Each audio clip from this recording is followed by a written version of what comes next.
Westminster, the countdown to the EU referendum is on, and no one is hearing the political clock ticking louder than David Cameron. Before the British election in May, he promised that if he won, there'd be a referendum on the UK's membership of the bloc by the end of 2017. Ahead of the vote, Cameron promised he'd renegotiate London's relationship with Brussels.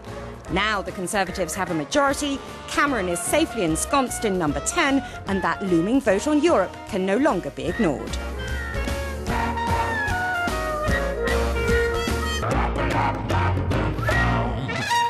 On the Tory right, Europe has been the great sort of divisive issue for a generation. And I think Cameron has been very successal and the people around him at managing his own right wing, and the coalition of the last 5 years was very useful for him. He had Nick Clegg, who was pro-European, who became the sort of human shield.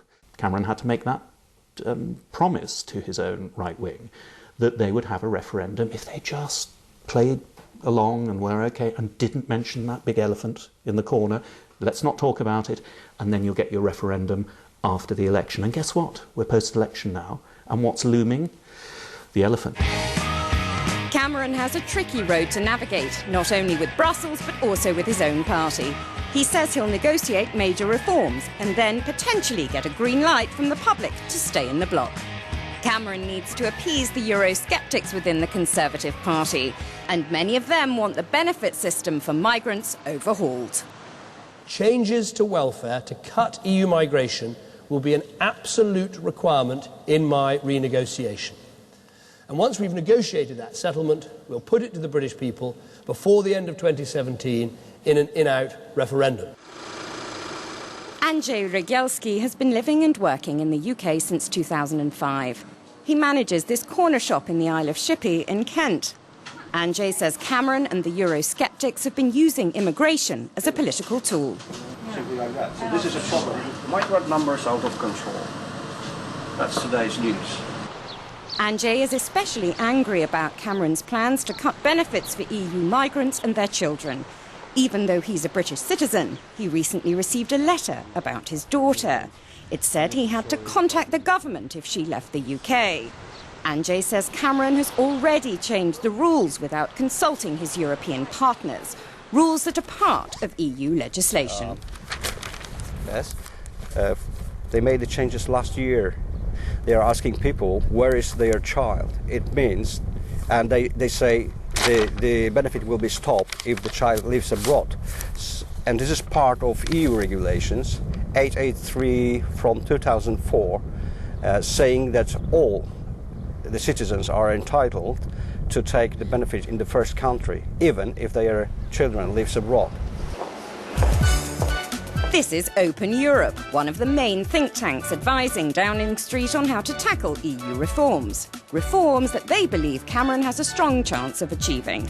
Stephen Booth directed the policy work on EU migration and free movement. He says Cameron isn't breaking any EU rules. He hasn't been talking about restricting the right of free movement, it's restricting the rights of people once they've moved into another member state. The centrepiece of those reforms is restricting EU migrants' access to welfare benefits, including those in the UK which you can get when you've got a job. And he wants to do that for the first 4 years. Once people arrive, they wouldn't be eligible for those benefits. Under proposed reforms, EU migrants will have to work before they receive any benefits. And if they lose their jobs, they may have just 3 months to prove they have an imminent job offer. If not, then it's bye-bye benefits and the end of the right to stay in the UK as a job seeker. For this advisor on migrants' rights, it's confusing. The system for us is kind of becoming more contribution-based. For British citizens, it's still income-based. You still don't have to put a penny into the pot for all your life, and you still can claim everything else. So there is this sort of it's a form of kind of like discrimination, I suppose, that is difficult to deal with. If the real reason behind the whole policy change is to reduce EU migration in terms of numbers, sheer numbers, I fear that it will not necessarily work because it assumes that people come over because of benefits. Well, it's not true. Benefits reform is far from the only course on Cameron's political menu for Brussels.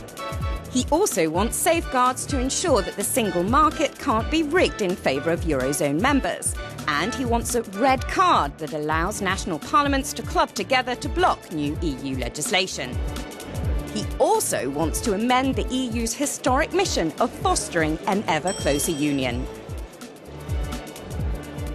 I think it's an important principle to establish that the European Union is not simply kind of a uniform path towards greater integration centred around the single currency. I think it's vital that the UK wins that argument at the highest political level, and that you actually recognise that there are different constellations within the European Union based around kind of mutual trade in the single market, but different member states will have different preferences when it comes to the single currency, when it comes to defence and foreign policy cooperation. We already have differences in terms of who's a member of the Schengen border-free zone.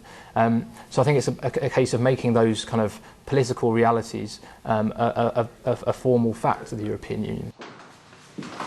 That's a tall task for David Cameron, given the referendum deadline. But some say it may not be impossible. His leverage comes from another political reality. There are few EU members who want to see the UK leave. Cameron's EU downfall, though, might come not from Europe, but from here in Britain, within his own political party.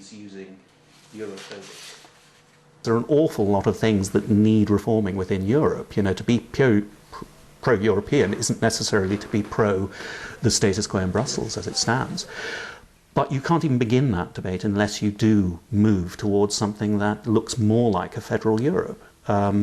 We're a generation in Britain, we're a generation away from that sort of thinking. Unfortunately, Cameron's great problem is he's dealing with Tory right-wingers who are sort of 20 years behind that thinking, you know. So he's got a lot of mileage to make up. And as I say, I hope he does it. I hope he manages to do this, because we need to be in Europe. If he miscalculates, if he gets this wrong, there's a very real possibility that Britain will leave Europe, which is crazy. It's madness.